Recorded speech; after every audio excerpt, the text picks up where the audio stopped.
সালমা, তোমাদের যা বিড়ি বাঁধা হয়েছে তাড়াতাড়ি দাও, আমার কাজ আছে। এ দেখো আমার 1500 মতো বিড়ি বাঁধা হয়েছে, লাও। আর তোমার কত হয়েছে? আমার 1000। ঠিক আছে, এই লাও তোমার 1000-এর 200 টাকা আর তোমার 1500-এর 300 টাকা। এই লাও আমার ইনকামে 300 টাকা। এই এবার তোর ইনকাম দে। এবার চলো খাওয়া দাওয়াটা করে লাও গা। ঠিক আছে চলো। ও বিড়ি বেঁধে বেশি ইনকাম করে বুঝলি, তুমি ওর কাছে খাওয়া দাওয়া করবা, গল্প করবো, এখন তো আমি মেনে নিতে পারবো না, আমার কাছেও খেতে হবে। আজ আবার এ কথা কেন? আমি তো আগেই বলেছি যে বেশি ইনকাম করে আমার হাতে দেবে তার কাছে খাওয়া দাওয়া করবো, তাকে বেশি ভালোবাসবো। এইবার বুঝতে পেরেছি। এই চলো তো খেয়ে লাও গা। দাঁড়াও, আমিও তোর চেয়ে বেশি ইনকাম করবো, তারপরে দেখবো কার কাছে যাই। এই বিশু, ওই দে দেখ কি সুন্দর মেয়েটা টুকটুকি চালিয়ে আসছে। চল চড়ি কি? ও টুকটুকি, আমরা যাবো। এই আমি দাঁড়াতে বললো আর তোরা সামনে এসে বসে পড়লি যে, যা পেছনে বস গা।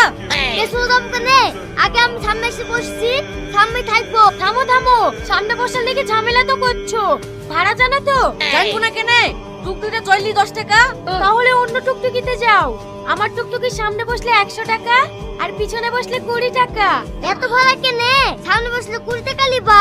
তাহলে সামনে বসার হাতে শখ কেনে? টাকা নাই তো পিছনে কি বসো গা? কেউ বলে আমার কাছে টাকা না, 100 টাকা দিয়েছি, তাও আমি সামনেই বসবো। তুই বসতে পারবি না? আমি পারবো না। দরকার আমি 200 টাকা দেবো, তো আমি সামনেই বসবো। কোথায় বসবি? সামনে জায়গা আছে নাকি? আরে সে চিন্তা তোমাকে করতে হবে না, আমি জায়গা করে দিয়েছি। এ দেখো নাও 2000 টাকা, তুমি এবার বলো কার কাছে যাবা। এই তুই সেজি গুজি এত টাকা কোথা থেকে নিয়ে আসছি? টুকটুকি ভাড়া করি, মানুষ বই এত টাকা ইনকাম করে নিয়ে আসছি।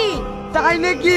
ওরে আমার লক্ষ্মী বউ, চলো আজকে তোমার কাছেই খাবো। 2000 টাকা ইনকাম করে আমার স্বামী খেলে চলে গেল, আমি এত টাকা এখন কি করে ইনকাম করব? হ্যাঁ, একটা কাজ মাথায় এসেছে। কি গো, আমাকে তুই সামনে বসলি যে? আমার টুকটুকির পেছনে বসলে বমি হয়। এই খাসি, তুই আমাকে শিখাচ্ছিস টুকটুকির পেছনে বসলে কোনোদিন বমি হয়? হয় না, আজকে একটু বমি বমি করছে। সামনে তো বসলি, পকেটে টাকা আছে তো? 100 টাকা লাগবে, তাহলে দিতে হবে। এই 100 টাকা নেবো বলছে, তাও তুই সামনে আছি, এতে তাড়াতাড়ি পিছনে আয়। অনেকদিন বাদে শ্বশুর বাড়িতে আছি, তুমি আর এলে আপত্তি করো না, বাড়ি কি তোর হবে? এই টুকটুকি, দাঁড়াও দাঁড়াও। কি ব্যাপার? সামনে এত ভিড় কেনে? 1 সপ্তাহ ধরে ঘুরছি, সামনে কি বসতে পাবো না? ইরে সর্বনাশ, আমি তো ফালতু ফালতু এই মেয়েটার সাথে টাইম লস করছি। পিছনে তো একটা সুন্দর মেয়ে বসে আছে, ভাই ওর কাছে বসি কি?